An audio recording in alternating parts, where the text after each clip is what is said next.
बहुपद क्या है? पहली बात, बहुपद होता क्या है? बहुपद को आप कैसे पहचानेंगे? इसकी क्या शर्तें होती हैं जानने की? ये जानते क्या है बच्चे? इस बात पर बहुत कंफ्यूज रहते हैं कि सर हम बहुपद नहीं जानते, इसको कैसे, इसकी परिभाषा बड़ी होती है। लेकिन मैंने इसको थोड़ा अलग हटके बनाया है। ऐसा बीजीय व्यंजक, ऐसा बीजीय व्यंजक जिसकी चर की घात ऋणात्मक पूर्णांक को बहुपद कहा जाता है। अब आप समझना होंगे कि बीजीय व्यंजक क्या होता है सर, चर क्या होता है और ऋणात्मक पूर्णांक क्या होता है। ठीक है, अब इसमें पहले नंबर हम इस चर को समझेंगे, चर होता क्या है। ठीक, तो पहले हमने लिखा चर। चर देखो वह राशि है, वह राशि जो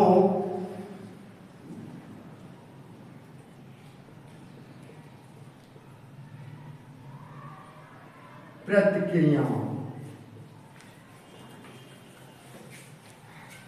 में इसका मान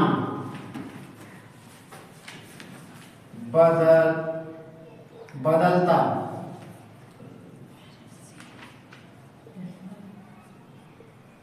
रहता है, चर कहलाता है।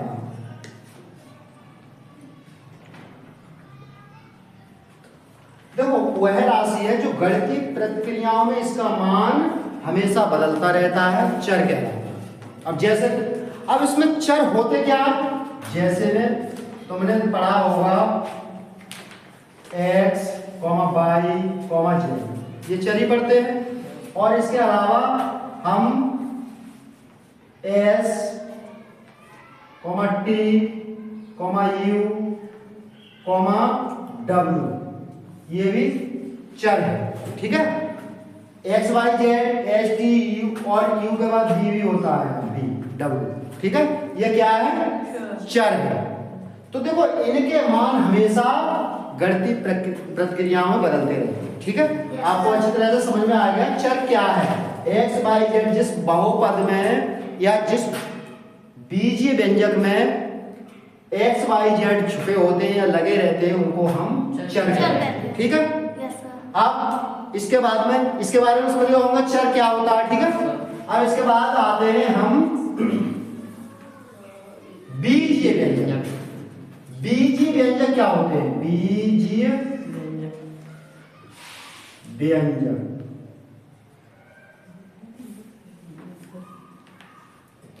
बीज में चर और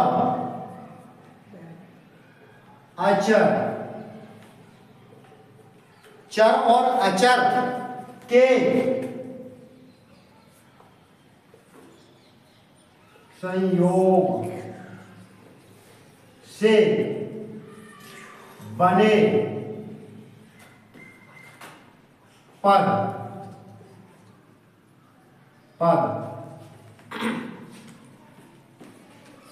बीजीय व्यंजक कहलाते हैं।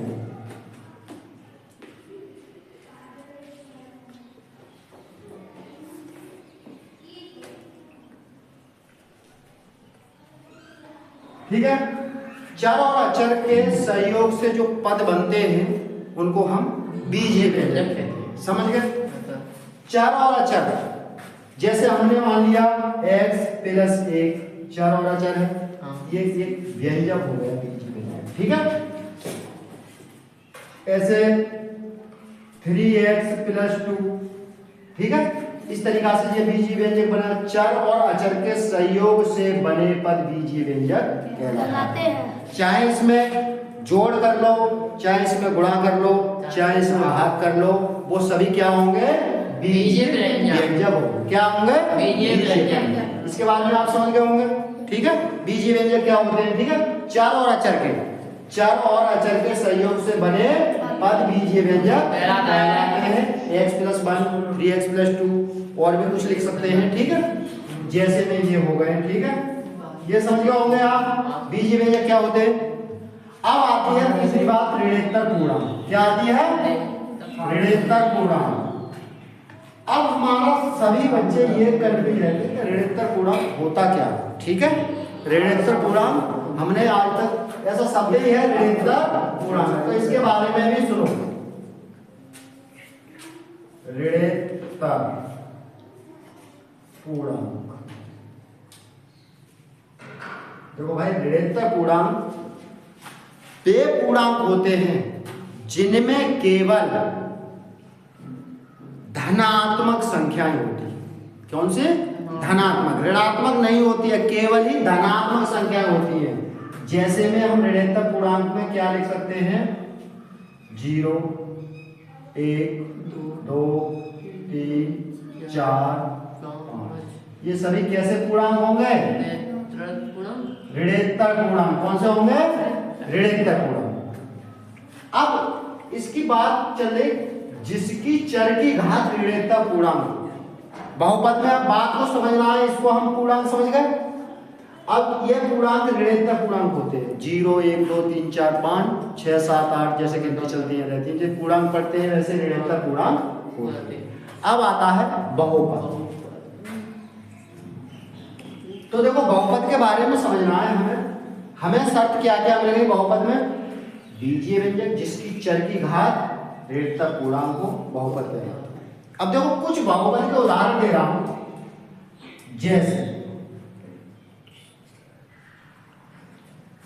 जैसे मैंने लिख दिया x² प्लस 3x प्लस 4। ये क्या है? बहुपद है। कैसे है बहुपद? क्योंकि इस पे 2 की घात लगी हुई है, ऋणोत्तर पूर्णांक की घात है। इस पे 1 की घात है, ये भी ऋणोत्तर पूर्णांक की घात है, और इस पे 0 की घात होती है। तो ये हमारा बहुपद है। क्या है? बहुपद। अच्छा, दूसरा लेते हैं हम कि x² प्लस 2x बटे 2 प्लस 4।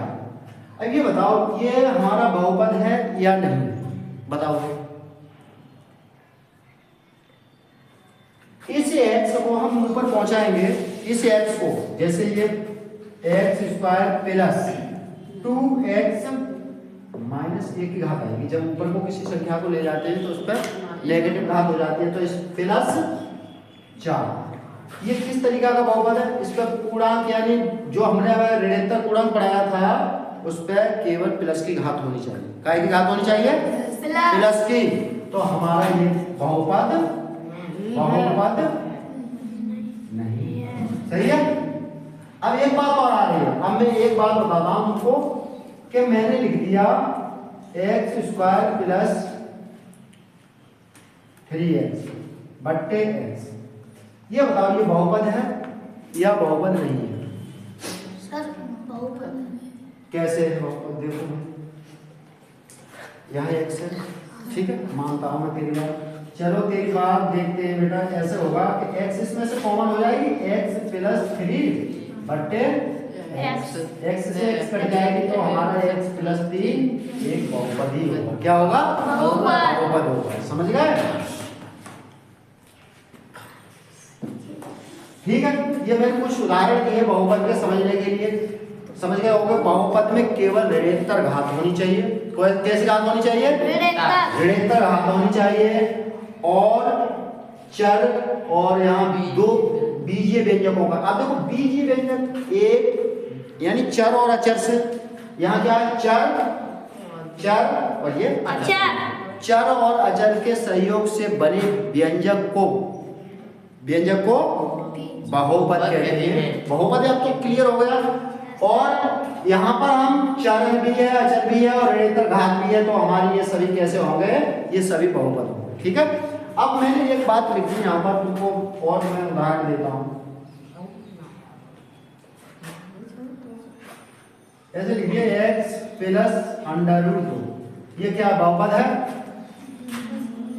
ये बहुपद है भैया, ये भी बहुपद है, क्योंकि इस पे एक घात छुपी रहती है। इस पे एक घात छुपी रहती है। अच्छा, इससे कोई मतलब नहीं, इससे कोई मतलब नहीं होता। वैसे √2 पर अगर ऐसे मान इसको √2 को हटाएंगे तो हम क्या करते हैं? सॉरी अंडर रूट को हटाएंगे तो 2 पे 1/2 की घात।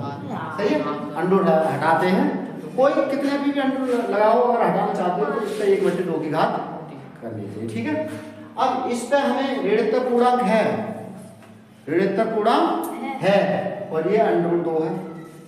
ये तो ये क्या होता है, ये होता है एक वास्तविक संख्या ही होती है। कैसी होती है? वास्तविक संख्या। तो x1 प्लस अंडर रूट 2 एक बहुपद है, बहुपद। ठीक है, अगर x square plus 5/x plus under root 5, अब इसे क्या कहेंगे? इसे क्या कहेंगे? बहुपद नहीं है। क्यों है? क्योंकि ऊपर को जाएगी तो ये इसकी घात माइनस की हो जाएगी, बहुपद नहीं है। बस मुझे उम्मीद है कि बहुपद आप अच्छी तरह से समझ गए होंगे, क्योंकि इन पर ऋणात्मक घात होनी चाहिए। बहुपद पर कैसी घात होनी चाहिए? ऋणात्मक, यानी धनात्मक घात होनी चाहिए। ठीक है, इन्हीं शब्दों के साथ आज की क्लास समाप्त। Thank you.